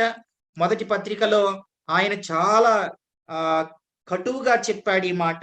5వ అధ్యాయం 11లో, ఇప్పుడైతే సహోదరుడు అనబడిన వాడు ఎవడైనను జారుడు గాని లోబి గాని, విగ్రహారాధికుడు గాని, తిట్టుబోతు గాని, త్రాగుబోతు గాని, దోచుకొనువాడు గాని అయి ఉన్న ఎడల అట్టి వానితో సాంగత్యం చేయకూడదు, భుజింపకూడదని మీకు వ్రాయిచున్నాను. ఆ తర్వాత 13లో మీరు లోపలి వారికి తీర్పు తీర్చువారు గనుక ఆ దుర్మార్గుని మీలో నుండి వెలివేయండి అన్నాడు. తను రాసిన మొదటి పత్రికలో అక్రమ జీవితాల్లో ఉన్న వారిని వెలివేయండి అన్నాడు. ఇప్పుడు ఏం చెప్తున్నాడంటే ఇక్కడ ఒకవేళ అలా చెప్పాను కానీ తనలో మార్పు వస్తే, తన జీవితం మారితే, అందరూ మారితే వెలివేశాం, క్రమశిక్షణ చర్య కొరకు వెలివేశాం, తనలో మార్పు వచ్చింది, తను పశ్చాత్తాపడ్డాడు, దైవానుసారమైన దుఃఖం తనలో కలిగింది, మీరందరూ మాట్లాడకుండా ఉండటమే అది అతనికి విధించిన ఒక పెద్ద శిక్ష. ఇప్పుడు తనను చేర్చుకోండి. ఎంత అద్భుతమైన మాట! 2వ అధ్యాయం 5 నుంచి 11 వరకు పాపిని చేర్చుకోండి, మార్పు చెందిన విశ్వాసిని చేర్చుకోండి, అతన్ని క్షమించండి అని చెప్తున్నాడండి. చదువుతున్నాను చూడండి, 5వ వచనం. ఎవడైనాను దుఃఖము కలిగి చేసి ఉండిన ఎడల నాకు మాత్రం కాదు, కొంత మట్టుకు మీ అందరికీ దుఃఖం కలిగి చేసి ఉన్నాడు. పాపం చేయటం వల్ల అతను నాకే కాదు అందరికీ దుఃఖం కలిగి చేసిన వాడే. అయితే చూడండి 6వ వచనం. అట్టి వానికి మీలో ఎక్కువ మంది వలన కలిగిన ఈ శిక్షయే చాలు. ఇక అతన్ని మన అందరం కొంచెం క్రమశిక్షణా చర్యగా పక్కన పెట్టాం, అదే అతనికి పెద్ద శిక్ష. అతను మార్పు చెందాడు, అది అతనికి చాలు. 7వ వచనం. గనుక మీరిక వానిని శిక్షింపక క్షమించి ఆదరించుట మంచిది. లేని ఎడల ఒకవేళ వాడు అత్యధికమైన దుఃఖములో మునిగిపోవును. ఒకవేళ దేవునికే దూరం అయిపోతే అప్పుడు అది మరీ ప్రమాదం. కాబట్టి అతన్ని క్షమించండి. మారాడు కాబట్టి, మారు మనసు పొందాడు కాబట్టి, పశ్చాత్తాపం తనలో కలిగింది కాబట్టి తనను ప్రేమించండి, తనను చేర్చుకోండి, తనను క్షమించండి అని పౌలు గారు ఈ 2వ పత్రికలో చెబుతూ ఉన్నారు. ఇది 2వ అధ్యాయం 5 నుంచి 11 వరకు. తర్వాత 2వ అధ్యాయం 12 నుంచి 17 వరకు మనం ఏం చూస్తాం అనంటే, మనము క్రీస్తు సువాసనయై ఉండాలి అనే మాట. చూడండి 15లో, రక్షింపబడి వారి పట్లను నశించు వారి పట్లను మేము దేవునికి క్రీస్తు సువాసనయై ఉన్నాం. సువార్త సువాసనగా మన జీవితాలు ఉండాలి. ఇది 2వ అధ్యాయం 12 నుంచి 17 వరకు. తర్వాత 3వ అధ్యాయంలో మనం ఏం చూస్తాం అనంటే, మనము అక్షరానికి కాదు ఆత్మకే పరిచారకులం. చూడండి ఆ మాట. నేను 3వ అధ్యాయం 6వ వచనాన్ని చదువుతున్నాను. ఆయనే మమ్మును క్రొత్త నిబంధనకు అనగా అక్షరమునకు కాదు గాని ఆత్మకే పరిచారకుల మగుటకు మాకు సామర్థ్యం కలిగించి ఉన్నాడు. అక్షరము చంపును గాని ఆత్మ జీవింపచేయును. అక్షరాలు చంపుతాయి, ఆత్మ జీవింపచేస్తాయి. కాబట్టి క్రొత్త నిబంధన పరిచారకులు. తర్వాత 3వ అధ్యాయం 7 నుంచి 18 వరకు మనం ఏం చూస్తాం అనంటే, క్రొత్త నిబంధన యొక్క మహిమ. ఆయన మనల్ని ఆ మహిమలోనికి, చూడండి 18లో, మనమందరమును ముసుగులేని ముఖముతో ప్రభు యొక్క మహిమను అద్దం వలె ప్రతిఫలింప చేయొచ్చు, మహిమ నుండి అధిక మహిమను పొందుచు ప్రభువకు ఆత్మ చేత ఆ పోలికగానే మార్చబడుచున్నాం. మహిమను గురించి 3వ అధ్యాయంలో చూస్తాం. 3 అధ్యాయాలు అయింది. తర్వాత 4వ అధ్యాయంలో మనం ఏం చూస్తాం అనంటే, సాతానుని గ్రుడ్డితనము సువార్త వెలుగు. 4:4 దేవుని స్వరూపి అయి ఉన్న క్రీస్తు మహిమను కనపరచు సువార్త ప్రకాశం వారికి ప్రకాశింపకుండు నిమిత్తం ఈ యుగ సంబంధమైన దేవత అవిశ్వాసులైన వారి మనోనేత్రాలకు గ్రుడ్డితనం కలుగ చేశారు.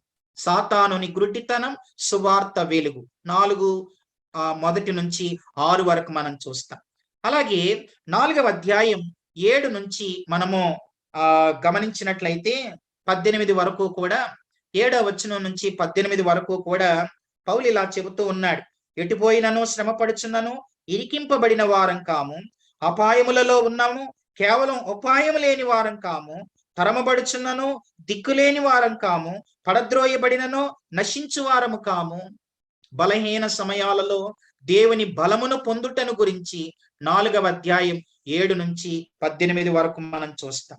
తర్వాత 5వ అధ్యాయంలో మనం ఏం చూస్తాం అనంటే క్రైస్తవ నిరీక్షణ దేవుని న్యాయపీఠం. మనమందరము ఒక రోజున దేవుని న్యాయపీఠం ఎదుట నిలబడతాం. దేవుని న్యాయపీఠం అనంటే ఆకాశ మండలములో జరిగే తీర్పు. పరలోకములో ఉన్న యేసుక్రీస్తు పరదేశులో ఉన్న పరిశుద్ధులను వెంటబెట్టుకొని ఆకాశ మండలం అంటే మధ్యాకాశమునకు వచ్చినప్పుడు సంఘం 7 సంవత్సరాలు ఆకాశ మండలం మధ్యాకాశములో క్రీస్తు న్యాయపీఠం ఎదుట సంఘం నిలబడద్ది. సంఘానికి తీర్పుంది. ఆ మాట 5వ అధ్యాయం 9-10 వచనాల్లో చూడండి. అక్కడ ఇలా ఉంది, కావున దేహమందున్నను దేహమును విడిచినను ఆయనకు ఇష్టలమై ఉండవలెనని మిగుల అపేక్షించుచున్నాము. ఎందుకనగా తాను జరిగించిన క్రియల చొప్పున అవి మంచివైనను సరే చెడ్డవైనను సరే దేహముతో జరిగించిన వాటి ఫలమును ప్రతి వాడు పొందునట్లు మనమందరమును క్రీస్తు న్యాయపీఠం ఎదుట ప్రత్యక్షము కావలేను. కనుక క్రైస్తవ నిరీక్షణ దేవుని న్యాయపీఠం. ఇది 5వ అధ్యాయం మొదటి 10 వచనాలు. తర్వాత 5వ అధ్యాయం 11-21 వరకు మనం ఏం చూస్తాం అనంటే జీవిత సారాంశం. అసలు దేవుడు మనల్ని ఎందుకు రక్షించాడు, దేవుడు మనల్ని ఎందుకు నూతన సృష్టిగా మార్చాడు అనంటే ఒకటే కారణం.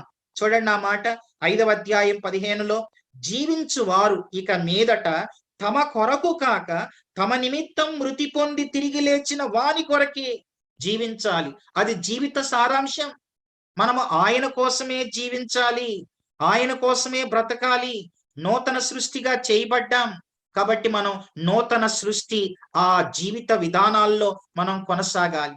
మరలా అక్రమ పాప జీవితాల వైపు చూడొద్దు అని ఆయన చెబుతూ ఉన్నాడు. ఇది 5వ అధ్యాయం 11-21 వరకు. తర్వాత 6వ అధ్యాయం మనం మొదటి 13 వచనాల్లో మనం ఏం చూస్తాం అనంటే పౌలు జీవిత పరిచర్య వివరణ. ఆయన ఎలా పరిచర్య చేశాడో, దేవుడు తనను ఎలా వాడుకున్నాడో 6వ అధ్యాయం మొదటి 13 వచనాల్లో చూస్తాం. చూడండి 3వ వచనం, మా పరిచర్య నిందింపబడకుండు నిమిత్తం ఏ విషయములోనైనను అభ్యంతరం ఏమీ కలుగచేయక శ్రమల యందును ఇబ్బందుల యందును ఇరుకుల యందును దెబ్బల యందును చెరసాలలోను అల్లరులలోను ప్రయాసములోను జాగారములలోను ఉపవాసములలోను మిగుల ఓర్పు గలవారమై తన జీవిత పరిచర్య వివరణ ఇస్తూ ఉన్నాడు. ఇది 13 వచనాల వరకు. తర్వాత 14-18 వరకు అంటే 6వ అధ్యాయం ఆ ముగింపులో మనం ఏం చూస్తాం అనంటే ఇది చాలా ప్రాముఖ్యమైన విషయం. దేవుణ్ణి నమ్మిన ఓ కొరింథీయులారా, అలాగే అకయ అంతటా ఉన్న ఓ విశ్వాసులారా, మీరు విశ్వాస జీవితంలోనికి వచ్చిన తర్వాత మరలా అవిశ్వాసులతో మీరు సహవాసంలో కొనసాగవద్దు, అవిశ్వాసులతో జోడుగా ఉండవద్దు. ఈ మాటలు 14-18 వరకు చూస్తాం. 14వ వచనం, మీరు అవిశ్వాసులతో జోడుగా ఉండకుడి, నీతికి దుర్నీతితో ఏమి సాంగత్యం, వెలుగునకు చీకటితో ఏమి పొత్తు, క్రీస్తునకు బెలియాలతో ఏమి సంబంధం, అవిశ్వాసితో విశ్వాసికి పాలెక్కడిది. కనుక విశ్వాసులనే వివాహం చేసుకోవాలి. వివాహ సందర్భాల్లో చాలా పర్యాయాలు విశ్వాసి అన్యులతో వివాహాలు చేసుకోవద్దు. అది చాలా ఖండితంగా దేవుడు చెప్పుచున్న మాట. విశ్వాసిని వివాహం చేసుకోవాలి, అవిశ్వాసిని చేసుకోకూడదు. చాలా మంది అలా చేసుకొని వాళ్ళు కూడా అవిశ్వాసులైపోయిన వాళ్ళు ప్రపంచంలో ఎందరో ఉన్నారు.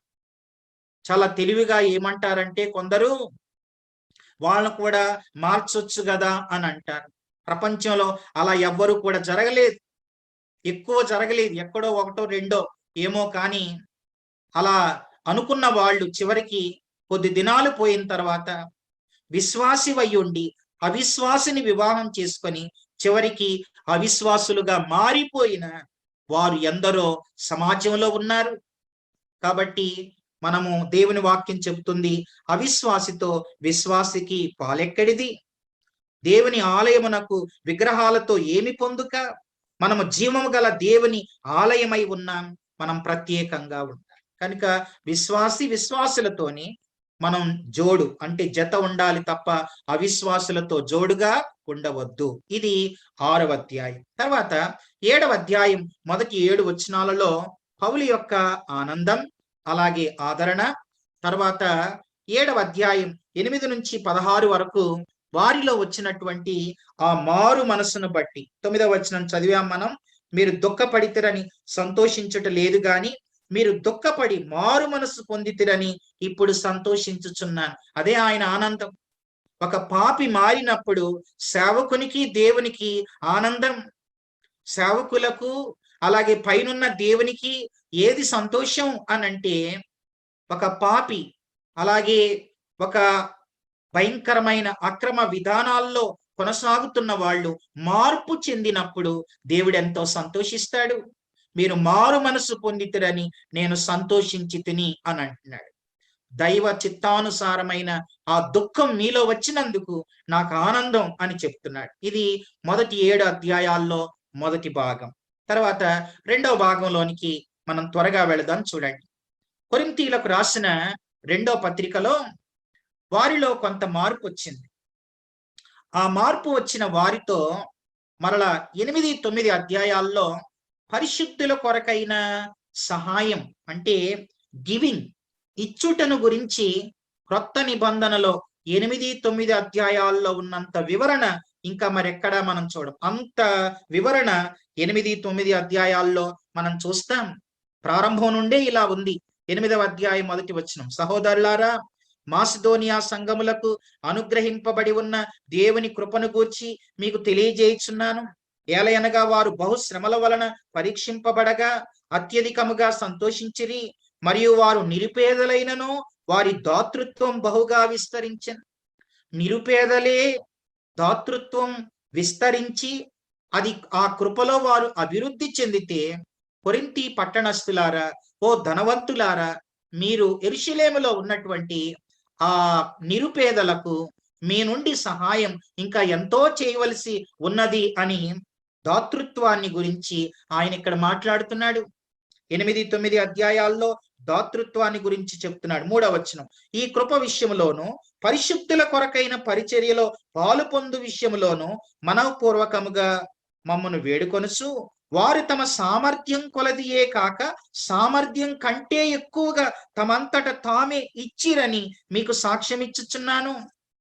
అలా మీరు కూడా ఇవ్వాలి, సేవ కొరకు ఇవ్వాలని ఈ 8, 9 అధ్యాయాల్లో ఆయన జ్ఞాపకం చేస్తున్నాడు. 9వ అధ్యాయం 5 కూడా చూడండి. కావున లోగడా ఇచ్చేదమని మీరు చెప్పిన ధర్మం పిసినతనముగా ఇయ్యక ధారాళముగా ఇయ్యవలెనని చెప్పి సహోదరులు మీ యొద్దకు ముందుగా వచ్చి దానిని జమ చేయుటకై వారిని హెచ్చరించుట అవసరమని తలంచి తిని, కొంచెముగా విత్తువాడు కొంచెముగా పంట కోయును, సమృద్ధిగా విత్తువాడు సమృద్ధిగా పంట కోయును. సణుగు కొనకయు బలవంతముగా కాకయు ప్రతి వాడు తన హృదయములో నిశ్చయించుకొనిన ప్రకారం ఇయ్యవలెను. దేవుడు ఉత్సాహముగా ఇచ్చువానిని ప్రేమించును. ఎన్నో విషయాలు 8, 9 అధ్యాయాల్లో ఇచ్చుటను గురించి మనం చూస్తాం. దాతృత్వము, ఇచ్చుట, ధారాళముగా విత్తుట, దేవుడు ఉత్సాహముగా ఇచ్చువానిని ప్రేమించును అని ఇవ్వటం గురించి పౌలు గారు క్రొత్త నిబంధన తను రాసిన పత్రికల్లో 8, 9 అధ్యాయాల్లో ఎంతో వివరణ ఆయన ఇస్తూ ఉన్నాడు. మనం దేవుని సేవకు ఇవ్వాలి. ఇచ్చుటను గురించి నేను 3 మాటలు చెప్తాను, జాగ్రత్తగా గమనించండి. బైబిల్లో మనం గమనించినట్లయితే ఇచ్చుటను గురించి 3 మాటలు చెప్పి నేను ముందుకు వెళ్తాను. మొదటి మాట ఇచ్చుట, 2వ మాట ఇచ్చుట, 3వ మాట ఇచ్చుట. 3 మాటలు. ఇచ్చుటను గురించి 3 మాటలు. మొదటి మాట ఇచ్చుట, 2వ మాట ఇచ్చుట, 3వ మాట ఇచ్చుట. గిచ్చుట కాదు, ఇచ్చుట. చాలా మందికి ఇచ్చుట అనంటే చచ్చుట అన్నంత పని అయిపోద్ది. కనుక ఇచ్చుటి గురించి చెప్తే పెద్దగా ఎవరు ఇష్టపడరు. కనుక 8, 9 అధ్యాయాల్లో ఇవ్వండి అని పౌలు గారు వారి దాతృత్వం అంటే మాసిదోనియా వారి దాతృత్వం, వారు నిరుపేదలు కనుక ఇవ్వగలిగిన వారు ఇవ్వండి అని దాతృత్వాన్ని గురించి చెప్తున్నాడు. ఇచ్చుటను గురించి 3 మాటల్లో మొదటి మాట ఇచ్చుట, 2వది ఇచ్చుట, 3వది ఇచ్చుట. మొదటి ఇచ్చుట ఏంటనంటే, చూడండి, మొదటి ఇచ్చుట మన ప్రమేయం లేకుండా దేవుడు మనకిచ్చేది. మన ప్రమేయం లేకుండా దేవుడు మనకిచ్చే ఇచ్చుట. మన ప్రమేయం లేకుండా దేవుడు మనకి ఏమిచ్చాడు? 7 ఇచ్చాడు. ఒకటి, ఆయన మనకేమిచ్చాడంటే, ఒకటి జీవితం, రెండవది వనరులు, వసతులు. దేవుడు నీ ప్రమేయం లేకుండానే నీకు జీవితాన్ని ఇచ్చాడు. నువ్వు అడిగితే ఇచ్చాడా ఈ జీవితం? ఈ లైఫ్ నీకు ఎవరిచ్చారు? మొదటిది జీవితాన్ని ఇచ్చాడు, రెండవది వనరులు ఇచ్చాడు, వసతులు ఇచ్చాడు. నువ్వు పీల్చుకునే గాలి నువ్వు అడిగితే ఇచ్చాడా? త్రాగే నీరు నువ్వు అడిగితే ఇచ్చాడా? వనరులను, వసతులను దేవుడే ఇచ్చాడు. మూడవది, దేవుడు మానవులకు ఏమిచ్చాడు అనంటే యేసుక్రీస్తునిచ్చాడు. నువ్వు అడిగితే ఇచ్చాడా? యేసుక్రీస్తును. నాలుగవది, పరిశుద్ధాత్ముణ్ణి ఇచ్చాడు. ఐదవది, వాక్యం ఇచ్చాడు. ఆరవది, రక్షణ ఇచ్చాడు. రక్షణ అంటే కోట్ల రూపాయల కంటే, కోట్లు కంటే విలువైనది రక్షణ. పాపము నుంచి విడుదల, నిత్య జీవానికి వారసత్వం. రక్షణ ఎంతో గొప్పది. రక్షణ ఇచ్చాడు. ఏడవదిగా ఆయన కృపనే ఇచ్చాడు. దేవుడు మనకి ఏమిచ్చాడు? జీవితం, వనరులు, వసతులు, క్రీస్తును, పరిశుద్ధాత్ముణ్ణి, వాక్యం, రక్షణ, కృప. ఇవన్నీ మొదటి ఇచ్చుట. రెండవ ఇచ్చుట ఏంటనంటే, ఒకటి నీ ప్రమేయం లేకుండా దేవుడు ఇచ్చాడు, అది మొదటి ఇచ్చుట. రెండవది ఏంటనంటే, దేవుడు మనకి ఇచ్చిన దానికి ప్రతిగా మనం దేవునికి ఇచ్చుట, అది రెండవ ఇచ్చుట. మొదటి ఇచ్చుట నీ ప్రమేయం లేకుండా 7 ఇచ్చాడు. ఇప్పుడు మనం దేవునికి ఇవ్వాలి. ఇచ్చిన దానికి ప్రతిగా మనం ఇచ్చే ఇచ్చుట. మనం దేవునికి ఏమి ఇవ్వాలి? 7 ఇవ్వాలి. చూడండి, మొదటిది, ఆయనకి మనం ఏమి ఇవ్వాలంటే, ఒకటి మన సమయాన్ని ఇవ్వాలి. రెండవది, మనకు దేవుడిచ్చిన తలాంతులు ఆయన కొరకు మనం వాడాలి. అలాగే మనకిచ్చిన ధనం, డబ్బులు దేవుని కోసం వాడాలి. మన జీవితంలో కృతజ్ఞతను దేవునికి ఇవ్వాలి. అలాగే ఈ దేహం దేవునికి సమర్పించాలి. తర్వాత మన కన్నీళ్లతో మనం అనేకుల కొరకు ప్రార్థిస్తూ మన కన్నీళ్లను దేవునికి సమర్పించాలి. కన్నీటితో విత్తువాడు కన్నీటితో విత్తాలి. ఏడవదిగా, రోమాపత్రిక 12వ అధ్యాయం 2 ప్రకారం టోటల్, సమస్తం సజీవ యాగముగా మనల్ని మనమే దేవునికి సమర్పించుకోవాలి. 7 టీలు: time, talent, treasure, thanks, temple of God, TS, total surrender. ఇవన్నీ మనం దేవునికి మనం ఇవ్వాలి. ఇది రెండవ ఇచ్చుట. మూడవ ఇచ్చుట ఏంటనంటే, మనం ఇచ్చిన దానికి ప్రతిగా దేవుడు మనకు మరలా ఇచ్చుట. అంటే మొదటి ఇచ్చుట మన ప్రమేయం లేకుండా దేవుడు ఇచ్చేది. రెండవ ఇచ్చుట ఇచ్చిన దానికి ప్రతిగా మనం ఇచ్చేది. మూడవ ఇచ్చుట ఏంటనంటే, నువ్వు ఇచ్చిన దానికి ప్రతిగా మళ్ళా దేవుడిస్తాడు. అంటే ఒక్కసారి మనం ఇస్తే 2 సార్లు పొందుతాం. ఇచ్చుట గురించి చాలా మందికి ఇచ్చుటలో ఉన్న ఆశీర్వాదం చాలా మందికి తెలియదు. చాలా మందికి తీసుకోవటమే గాని ఇవ్వటం తెలియదు. దేవుడు వేల రూపాయల జీతాలు ఇస్తూ ఉంటే కనీసం ప్రభు భాగం కూడా ప్రభువుకి ఇవ్వనటువంటి వాళ్ళు ఎందరో ఉన్నారు. వారు సేవకులైనా విశ్వాసులైనా దేవుని భాగం దేవునికి ఇవ్వాలి, ఎక్కువ ఇవ్వాలి. విస్తరించిన కొలది, అభివృద్ధి కొలది, సామర్థ్యము కంటే మనం దేవునికి ఇవ్వాలి. దేవునికి ఇచ్చి పాడైన వారు ఎవరు ఉండరు. దేవునికి ఇవ్వక బాగుపడిన వారు ఎవరు ఉండరు. వినండి, ఒక మాట చెప్తాను. ఖర్చు పెట్టిని కోల్పోతాం. జాగ్రత్తగా వినండి. ఖర్చు పెట్టిని కోల్పోతాం, దాచిపెట్టిని వదిలేసి వెళ్ళిపోతాం. ప్రభు కొరకు ఇచ్చిందే పరలోకంలో కలిగి ఉంటాం. ఎన్నో ఖర్చు పెడతాం, కోల్పోతాం వాటిని. ఎన్నో దాచిపెడతారు, వదిలేసి వెళ్ళిపోతాం. కానీ ప్రభు కొరకు నువ్వు ఏది ఇస్తావో పరలోకంలో అదే కలిగి ఉంటావు. అందుకే లోక 6:38 ఇయ్యుడి, అప్పుడు మీకు ఇయ్యబడు. కొరింథీలకు రాసిన 2వ పత్రిక 9:6 కొంచెముగా విత్తువాడు కొంచెముగా కోయును, సమృద్ధిగా విత్తువాడు సమృద్ధిగా కోయును. మనం ఎంత విత్తితే అంత పంట కోస్తాం. నేనున్న ప్రాంతంలో కరీంనగర్లో, జ్యోతి నగర్లో ఒక అక్క జనవరి నెలలో నన్ను తన ఇంటికి పిలిచి, తనకిద్దరు కుమార్తెలు, అయితే ఆ కుమార్తెల చదువుతూ ఉన్నారు. వారి పాకెట్ మనీ కొంత దాచిన వాటిని నన్ను పిలిచి, బ్రదర్ ఇది దేవుని సేవలో వాడండి, ఇది పిల్లల పాకెట్ మనీ అని నా చేతిలో పెట్టింది. అలా పెట్టి ఆ అక్క అన్న ఆ మాట నేను ఎన్నడూ మరవలేను. ఆమన్న మాట ఏంటనంటే, పిల్లల ఉద్యోగాల కొరకు మీరు ప్రార్థన చేయండి బ్రదర్ అని చెబుతూ నా చేతిలో పెడుతూ, ఆ డబ్బులు దాదాపుగా 8,000 రూపాయలు నా చేతిలో అలా పెడుతూ ఆ అక్క అన్న మాట ఏంటనంటే, మనము విత్తకుండా మనం కొయ్యలేం కదా బ్రదర్. ఆ మాట నేను ఎప్పుడూ మరవలేను. పిల్లల పాకెట్ మనీ దాశారు. ఇద్దరి పిల్లలు 4,000 రూపాయలు దాసి, మనం విత్తితేనే కదా వారికి మరలా దేవుడు కోసుకునేది. మనం ఎంత విత్తితే మనం అంత కోస్తాం. విత్తకుండా ఎలా కొయ్యగలం? అందుకని బైబిల్లో మనుష్యుడు ఏమి విత్తునో ఆ పంటనే కోయను అని బైబిల్లో మనం చూస్తాం. క్రీస్తునందు ప్రియులారా, ప్రభువుని ప్రేమించేవారు ప్రభువు కొరకు ఎంతైనా విత్తుతారు. ఇవ్వటం అనేది ప్రేమ, ఇచ్చుట అనేది ప్రేమకు గుర్తు. కనుక ప్రభువును ప్రేమించేవారు ప్రభు కొరకు ఎంతైనా విత్తుతారు. అది మనం గుర్తించాలి. కనుక 8, 9 ఆ అధ్యాయాల్లో ఇచ్చుటను గురించి, దాతృత్వాన్ని గురించి చూస్తాం. తర్వాత చివరి భాగంలో మనం 10 నుంచి 13 వరకు మనం ఏం చూస్తాం అనంటే, 10వ అధ్యాయం నుంచి 13వ అధ్యాయం వరకు మనము తన పరిచర్య పక్షంగా పౌలు వాదించుట, ఎందుకంటే వారు కొరగానివి తన ప్రసంగాలు అని వారు విమర్శిస్తూ ఉండగా ఆయన వారితో వాదించటం మొదలు పెట్టాడు. అంటే తనను దేవుడు ఎంత అద్భుతంగా వాడుకుంటున్నాడో ఆ విషయాలు వారికి తెలియచేయటం మనం చూస్తాం. తన పరిచర్య పక్షంగా పౌలు వాదించుట, తర్వాత పౌలు మరియు అబద్ధ బోధకులు, పౌలు తన శ్రమల గురించి అతిశయించుట, అలాగే 12వ అధ్యాయంలో పౌలు దర్శనం.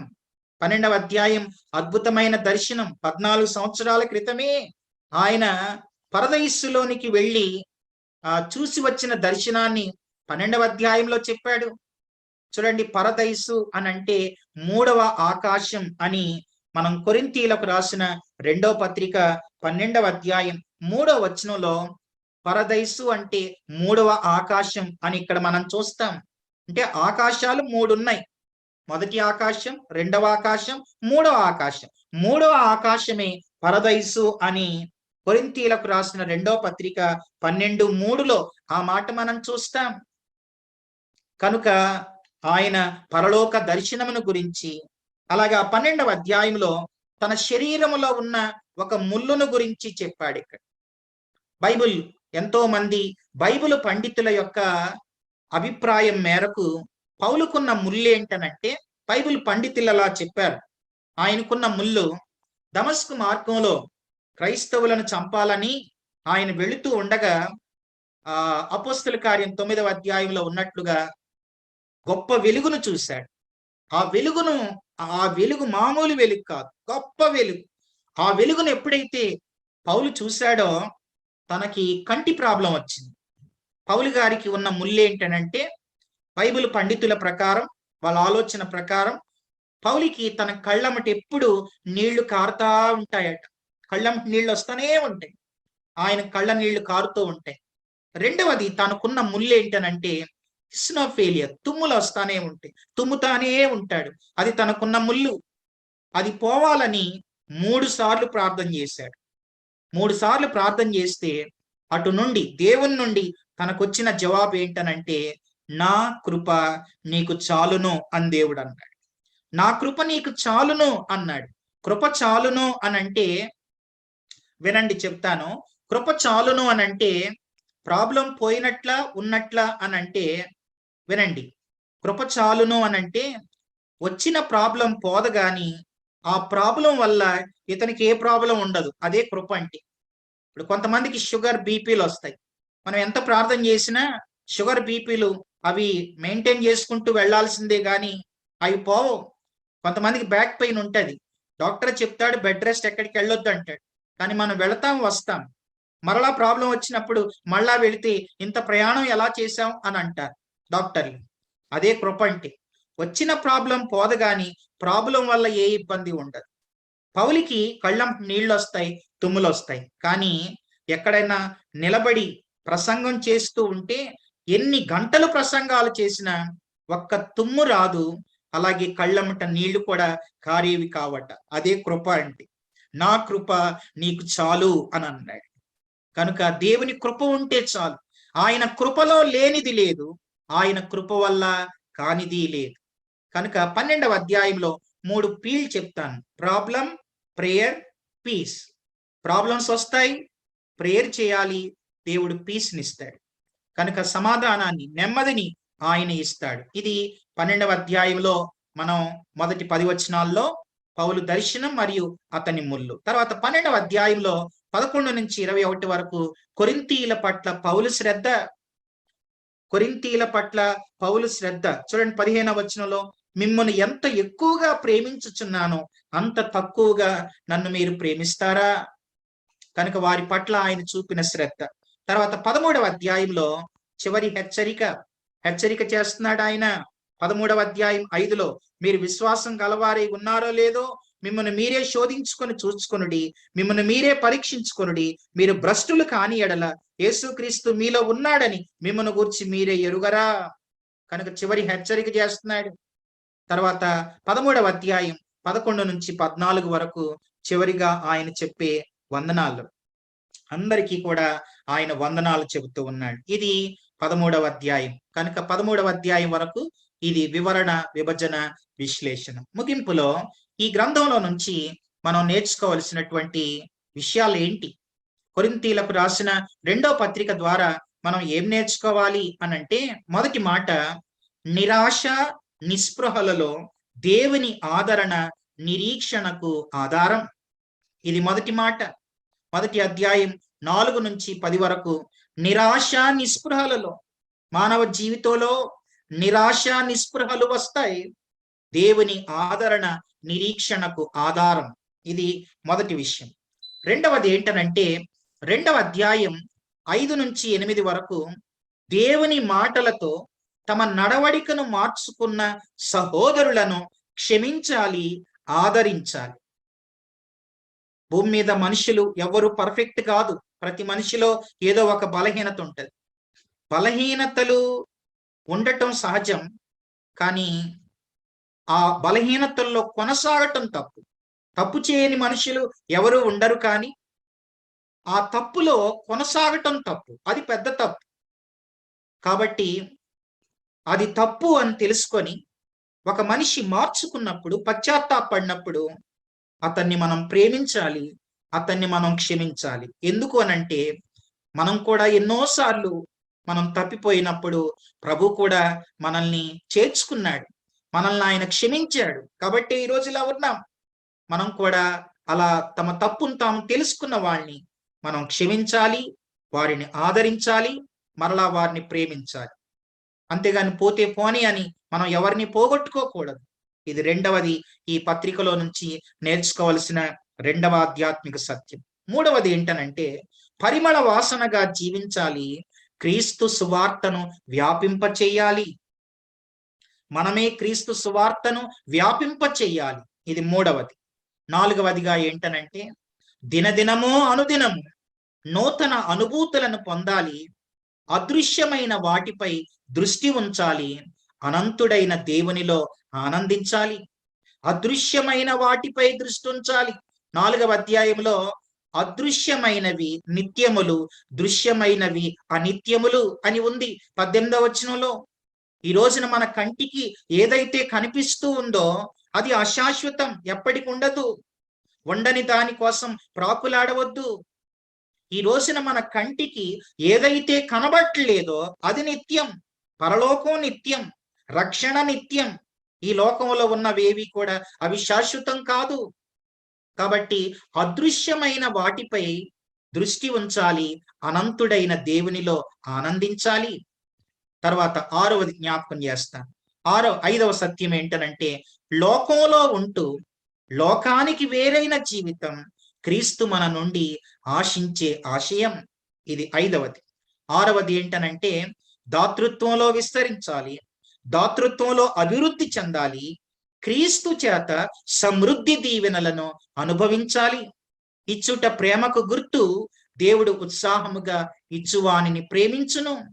7వది ఏంటనంటే చివరిది, అబద్ధ బోధకులకు అవకాశం ఇవ్వవద్దు, ఆత్మీయ జీవితంలో నిర్లక్ష్యంగా ఉండవద్దు.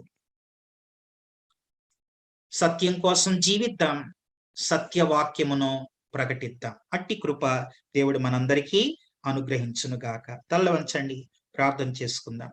పరిశుద్ధుడా, ప్రేమగల తండ్రి, మీకు స్తోత్రం నాయన. కొరింథీ సంఘములో ఎన్నో సమస్యలు, ఎన్నో లోపాలు, ఎన్నో భయంకరమైన అపవిత్ర కార్యాలు సంఘములో చోటు చేసుకొనగా పౌలు రాసినటువంటి పత్రిక ద్వారా వారిలో కలిగినటువంటి దైవ చిత్తానుసారమైన ఆ మారు మనస్సు రక్షణార్థంగా మారగా వారు ఎలా జీవించాలో మీరు మాకు కూడా ఆ విషయాల ద్వారా మమ్మలను కూడా మీరు బలపరిచిన మీ ప్రేమకై స్తుతిస్తున్నా. మేము కూడా ప్రభువా లోకంలో ఉన్నాం, లోకంతో కలిసిపోకుండా, లోకస్తులతో జోడుగా ఉండకుండా మా నుండి మీరు ఆశించేది పరిశుద్ధత, ప్రత్యేకత. మేము ప్రత్యేకంగా జీవించాలని, పరిశుద్ధంగా బ్రతకాలని మీరు కోరుకుంటూ ఉండగా అలాగూ మేము జీవించుటకు సహాయం చేయండి.